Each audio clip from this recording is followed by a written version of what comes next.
Hi guys, welcome back to my channel. My name's Livy, and in today's video, we're gonna be talking about all the spooky movies I watched in the month of April. So this was a big movie month for me. I'm not really sure why, but I just felt like catching up on all the spooky and horror movies that I've actually never seen that I feel like I need to see to understand references that people are making in the horror community. So I'm gonna be talking through all the movies that I watched this month, I guess all the spooky movies I watched this month. And if you guys have seen these movies, you like them, let me know down below. If you haven't seen them and you're interested, I won't do any spoilers in this video, but I'm gonna kind of let you know my thoughts on each movie and talk a little bit about why I decided to watch them. Okay, so one of the first movies I watched this month was Dark Shadows, which I had never seen before. It is a Tim Burton film, and it has Johnny Depp and Michelle Pfeiffer along with other cast members that you guys would probably recognize. And I really liked this film. It's kind of kooky, and it's about Johnny Depp, who is essentially a vampire, who's kind of lived throughout a couple centuries, and he's coming home to a mansion, and the whole family kind of interacts with him and is introduced to him and his lifestyle. So super fun film. It almost has like a Knives Out feel to it. If you guys have seen that movie, you'll understand what I'm saying. It's got comedy in it, but it is a little dark. And I really liked it. Like I said, I'd never seen it before. I'd heard about it, but I'm glad I finally took the plunge and decided to watch it because it's a fun film. So if you're looking for just a fun Tim Burton movie that's kind of like a dark comedy, this is a good one. Along with the Tim Burton feel, I also watched Corpse Bride, which my brother said that we went and saw it in theaters, but I don't remember that. So I thought this was the first time I was watching it. And obviously I know a lot about the film. I love the dress that the bride is wearing, and I've seen different clips from it, but I'd never seen the movie in full. I loved it. It obviously has that Nightmare Before Christmas feel, but I was surprised how much I enjoyed it because I thought I'd be comparing it to Nightmare Before Christmas, and it definitely has those elements. Okay, that's my cat. Definitely has those elements, but it has its own storyline, and I liked the creepiness of how he becomes wed to this corpse bride. It's got a fun kind of twist element to it that I really wasn't expecting. I kind of didn't know how he fell. The main character falls into the situation of being married to a dead bride. So really liked that. I also really enjoyed the music in it, and it has kind of a feel of like the Boogeyman song in Nightmare Before Christmas. It's got kind of a jazzy, upbeat music soundtrack to it, which I really liked. And I'm pretty sure Danny Elfman did the music, which we all know, amazing composer. Would you say composer? Amazing musician either way. Him and Tim Burton usually work together in all of Tim's films, and Johnny Depp is in it, Helen Bonham Carter's in it, along with some other voices you'd probably recognize. So another super fun one. I've made a mental note that whenever I get married, whatever that might be, my wedding dress, I think, needs to be the dress from The Corpse Bride. It just fits me so perfectly that I think I really would want that to be my wedding dress and make a statement. So really liked that film. So glad I finally sat down and finally watched it. Moving into a couple series of films that I watched, franchises you could say, starting with Final Destination. And I'm not sure if I've ever actually seen the Final Destination movies, maybe just clips of them, but I watched Final Destination 1, 2, and 3, part of 4 and part of 5. So I'll kind of get into that. The first and second one, absolutely awesome. I think the second one, especially where they kind of go into the mythology, if you could say that, of why death is following this group of people, how that if you skip the line and you know, cheat death, that it circles back around for you. I really appreciated that. I also really liked the third one. Is a little kooky, you know, it kind of revolves in the beginning around a roller coaster, which I thought was really fun and very like 2000, what is it, like 2006 or something like that. So all three of those movies I really enjoyed. The first one probably being my favorite, where we get to know this cast of characters and how this all begins. The fourth one, not great. I couldn't even really finish that one, and the fifth one as well. I kind of felt the same way. But I would say that the deaths in the first, second, and third are pretty great for the most part. I will mention that with some of the main characters, it seems like their deaths are a little bit, they're forgettable, essentially. So, you know, in the second one of the main characters does pass away, but it's in kind of a non-memorable way. And it's a bummer that like some of the characters that they've carried over into the later films they kind of kill them off in a way that's like, it's not as interesting or fun, even if the second movie, they don't really go into the details of how one of the main characters was killed, just kind of a news clipping of it. So I really enjoyed these movies. I would say that there's probably room for growth, but if you've never seen them, watch them. It will make you have anxiety about everyday things like ladders, nail guns, planes, pretty much anything you can think of. Your brain just starts thinking, oh, like, oh my God, I could die this way. Like a bathtub, I could die, you know? So it's fun. It kind of gives you this air of like fear day to day, which is a fun thing to kind of be drawn into this movie complex, really into what the movie is about. And I enjoyed those. I wish you guys could see right now. My cat is just like, I want to be in the video.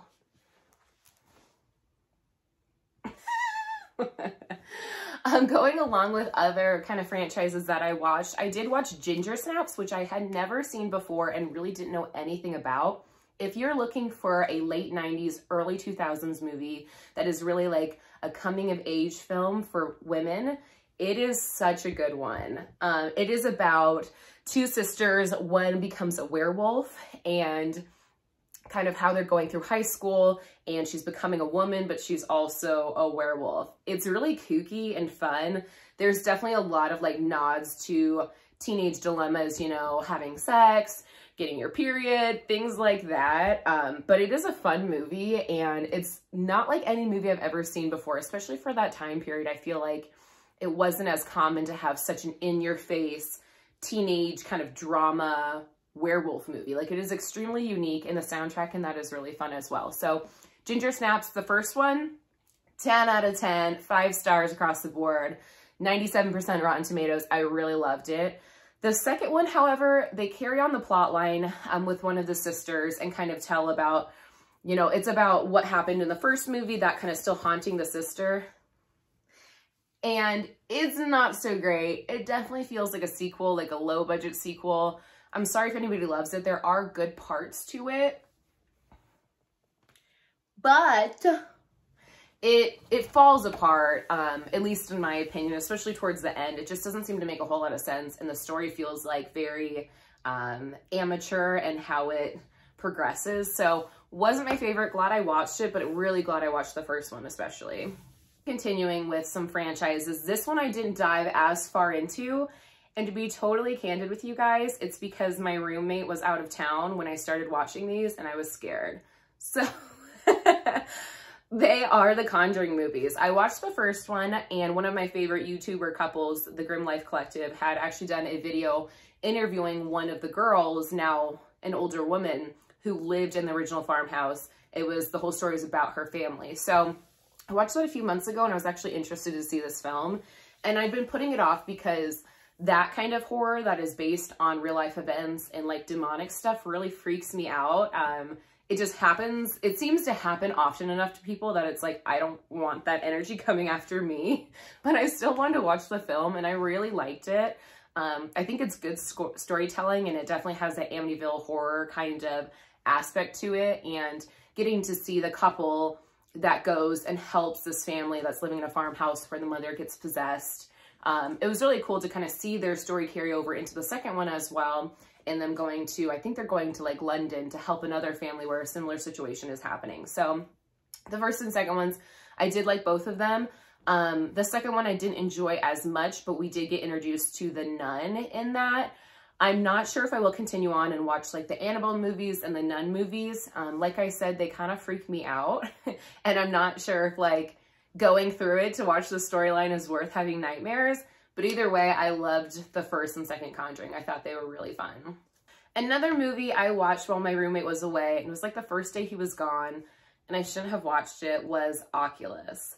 So if you guys haven't seen this movie, you totally should. I thought, for some reason in my brain, I thought it was the movie with Jessica Alba, The Eye, that came out in like 2008.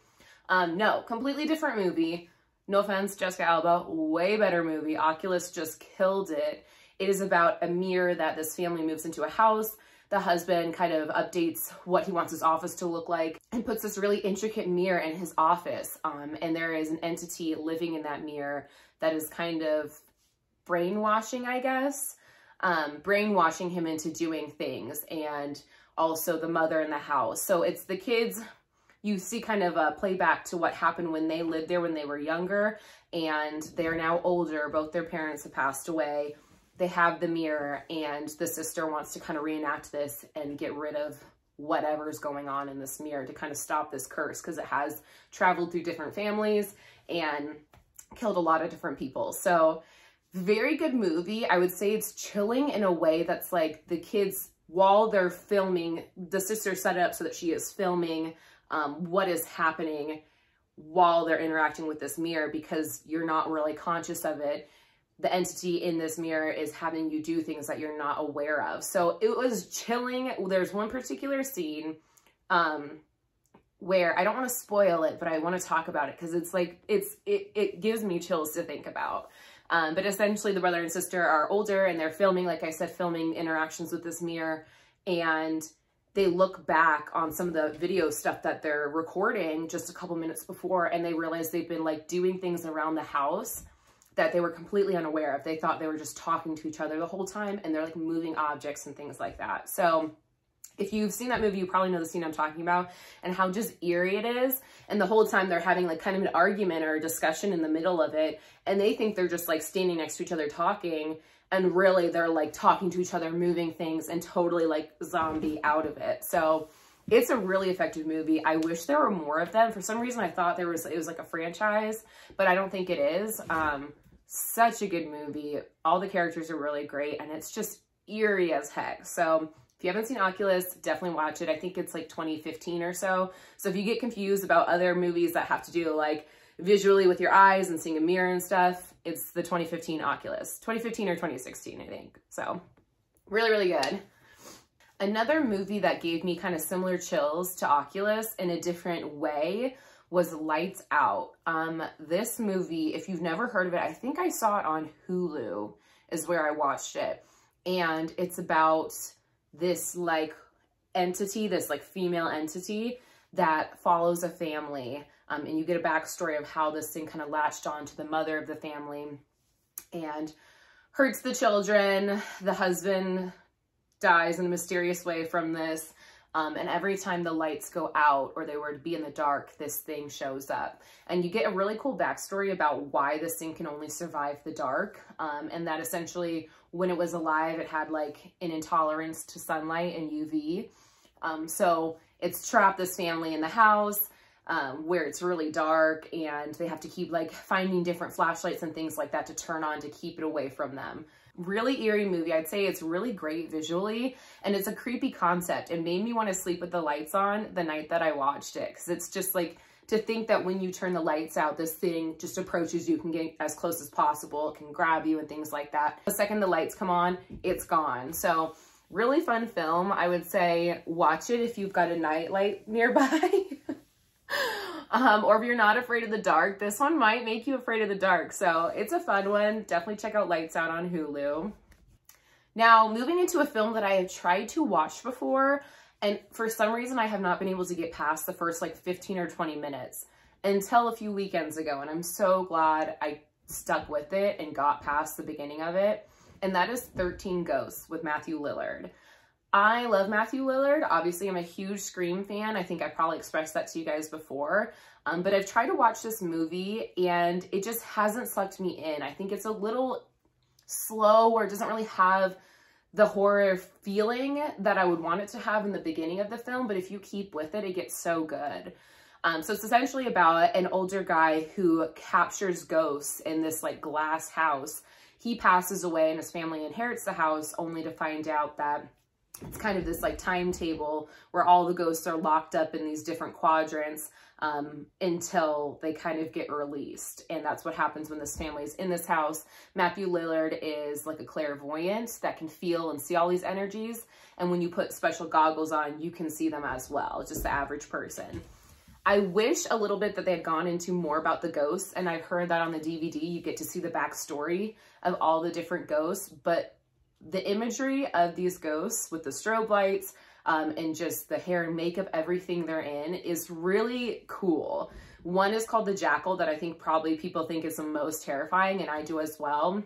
It's like a kind of a female with a, I would say, cage on her head. That's one that really haunts them, really goes after them. These ghosts are very physical and can do harm and kill people. There's also a couple others. There's like a large baby and a mother that are kind of creepy.